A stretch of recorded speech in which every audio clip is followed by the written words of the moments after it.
Yo, what's up? Your friend Pat here. Today we're gonna do Mortal Kombat.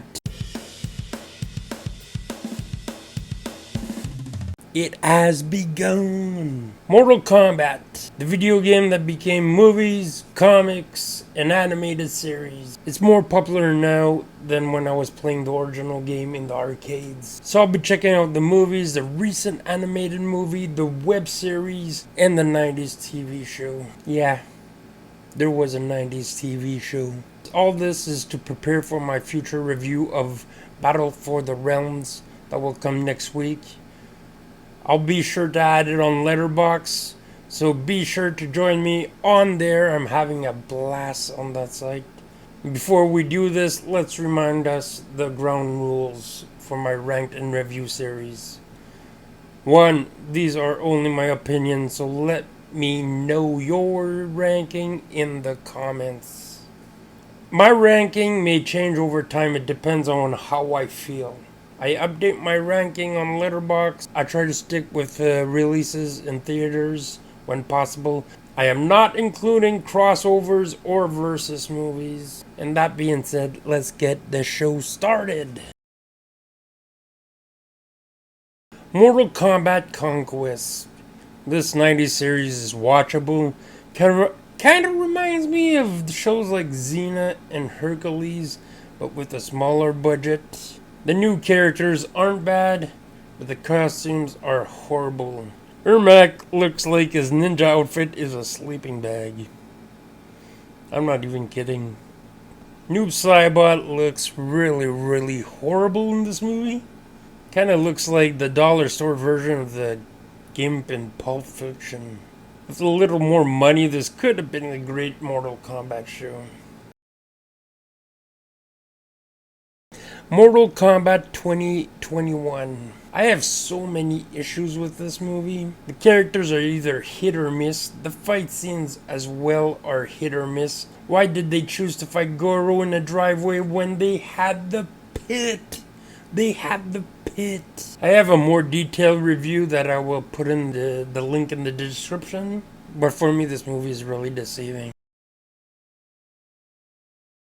Mortal Kombat Annihilation. Let's face it, this movie has a reputation and it really deserves it. It's bad. Really bad. The CGI acting, the fighting, everything is really a downgrade from the previous film. But is it watchable? My personal opinion, yes, it is. This movie is freaking hilarious. Scorpion shading our heroes by yelling out suckers. Giant hamster balls are used as public transportation. The story makes absolutely no sense. However, there are a few things that I actually like.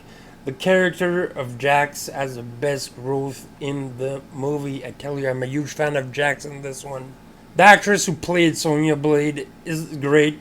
It's not Bridget Wilson, but she does a great job. And she actually performs a kiss of death. At the end of the day, it's still a very bad movie, but I still enjoy it. It's one of those so bad that it's a good movie. Mortal Kombat Legacy. This web series was created after the success of Mortal Kombat Rebirth. It's not as gory or realistic, but it's still a fun watch. The creators love Mortal Kombat, and it shows. Mortal Kombat 1995 movie. This movie is a blast. I love it. It's so 90s that the 90s charm is oozing all over this movie. The music, the soundtrack is kick-ass. It's even iconic even 30 years later. The theme song is one of the most famous theme songs in movie history. Yes, I said it. The characters have personality. The actors do a great job playing these iconic characters from the video game. Robin Shou is a great Liu Kang. Bridget Wilson is a badass Sonya Blade. And Lyndon Ashby is a perfect Johnny Cage. Can I add Christoph Lambert is awesome as sarcastic Raiden. And Shang Tsung is simply an amazing villain. I love him. Well, I won't lie, the special effects aren't really that great. Not only it's a product of its time, the CGI is just laughable.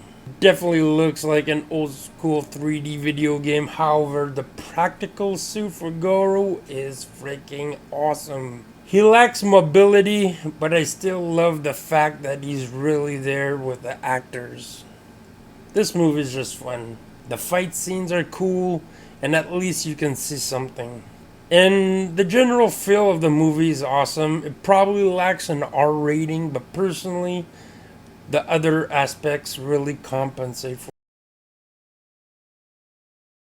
Mortal Kombat Rebirth. This short film is awesome. It's dark, it's gritty, it's bloody, and sometimes disgusting. It was supposed to be something to convince to make another Mortal Kombat movie, but it led to the Mortal Kombat web series instead. Definitely worth a watch if you like gory movies. Mortal Kombat Legends Scorpion's Revenge. This is Mortal Kombat perfection. The blood, the lovable characters, everything is faithful and I love it.